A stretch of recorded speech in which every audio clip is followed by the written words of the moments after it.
The Nepal border crisis also seems to have spiraling out of control. 4,000 Indian trucks are stranded due to the protests over the new constitution. The line of trucks extending up to 10 kilometers long on the highway. Nepal is grappling with a fuel crisis due to the blockade of the key trade checkpoints with India by protesters opposing Nepal's new constitution.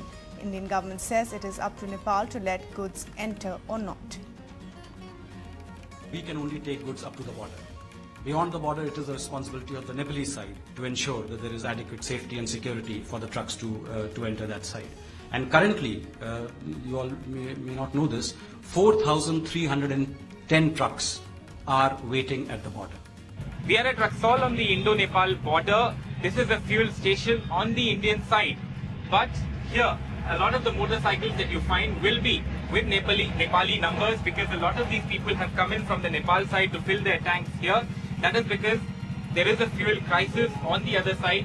These trucks that you see in your background have stood here for over a week now. Not a single truck has moved. That is because there is tension at the border. In fact, there is an agitation going on the Nepal side of the border, where people who live in the plains are protesting a new constitution, saying it's unfair to them. Now, what does that mean for supplies to Nepal, particularly oil? Now, like I said, Habib will give you shots of these trucks over here. These trucks have not moved for a week. Specifically on fuel, which is such an essential commodity, every day from Raxaul, from the Indian Oil Depot here, you have 160 to 170 trucks going in towards Nepal, each truck carrying anywhere between 12,000 litres to 25,000 litres of diesel, petrol or ATF.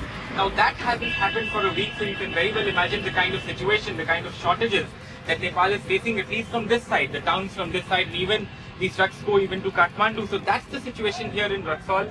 These lines of trucks stretch to at least 10 to 15 kilometers beyond this small town, and there is no hope yet of any resolution, which means that these trucks might not move towards Nepal even in the coming few days. We believe there has been some limited release of trucks from another border in Uttar Pradesh, but from both crucial entry points in Bihar to Nepal, which is Jogbani and Raxaul, you haven't had any truck moving, at least in the last week. With camera person Habib Ali, this is Alok Pandey, NDTV.